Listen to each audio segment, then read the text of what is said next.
கூரை ஏறி கோழி பிடிக்க முடியாதவன் வானம் ஏறி வைகுண்டம் போறானா அப்படின்னு தாவேக தலைவர் விஜயை பார்த்து அவருடைய கூட்டங்கள் பார்த்து சொன்னீங்க. சமீபத்தில் தஞ்சையில் கலந்து கொண்ட ஒரு நிகழ்ச்சியில் பாண்டிச்சேரியில் நான் ஆட்சி அமைப்பேன் என்று நடிகர் விஜய் சொல்லியிருக்கிறாரு என்று கருத்தை கேட்டார்கள்.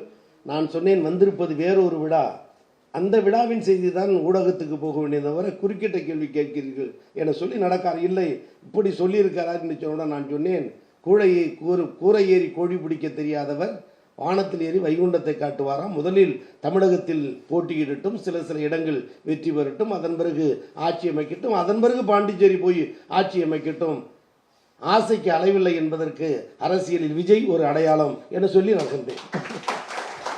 அது எதற்காக என்று சொன்னால், பல ஆண்டுகள் கட்சியை நடத்தக்கூடியவர்கள் கூட தமிழகத்தில் தேர்தல் வெற்றி என்பதெல்லாம் கடந்த கால கணக்குகளே நன்கு அரசியல் ஆலோசகராக இருக்கிற தமிழானன் பாண்டியன் அவர்களுக்கு நன்றாக தெரியும்.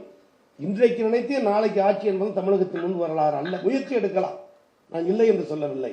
அதற்காக பாண்டிச்சேரியில் போய் ஆட்சி அமைப்பேன் என்பது எம்ஜிஆரோட ஒப்பிடுறாரு சார். எம்ஜிஆர் முதல்ல அங்கதான் ஆட்சியை பிடிச்சாருன்னு சொல்றாரு. இரவு நேரத்தில் உறங்குகிற பொழுது ஒவ்வொரு மனிதனுக்கும் வண்ண கனவுகள் அதிகம் வரும்.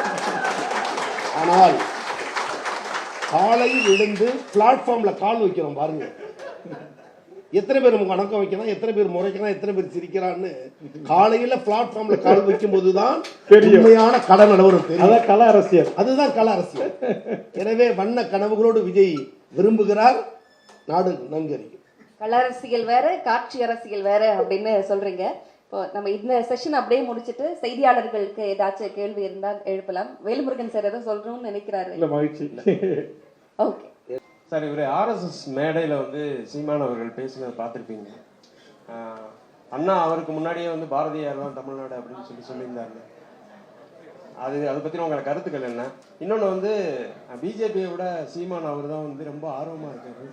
தமிழகத்தின் நிலப்பரப்பும் தமிழக அரசியல் பூமி என்று ஒரு வளையத்தை உருவாக்கி கொண்ட இது திராவிட மண்.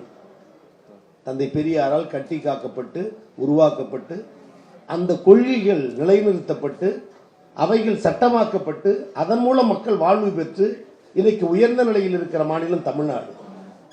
எனவே இந்த தமிழகத்தில் எதையும் வென்று காட்டலாம் என்று எண்ணுகிற இந்துத்துவ கொள்கை வெற்றி பெறுமா என்பது பல தேர்தல்களில் அவர்கள் அடைந்த தோல்வியே அடையாளம். அதற்காக 2 எம்பி வைத்திருந்த பாஜக இன்றைக்கு நாட்டை ஆளுகிறது என்று சொல்லலாம். அது வட மாநிலங்களில், தமிழகத்தில் அது எடுபடாது. அதற்கு பெரியார், காமராஜர், அண்ணா, கலைஞர் போன்ற தலைவர்கள் விதைத்த திராவிட விதை. அந்த கொள்கைகளை வென்றெடுப்பதற்கு நாம் எடுத்துக்கொள்ளுகிற முயற்சி மாறாக திராவிட சித்தாந்தங்களை பேசுபவரோடு கூட்டணி என்ற பெயரில் சில போர்வையோடு உள்ளே வந்தாலும் அவர்கள் தொடர்ந்து தோற்கடிக்கப்பட்டிருக்கிறார்கள் என்பதுதான் உண்மை. எனவே RSS செயல் தமிழகத்தில் எடுபடாது.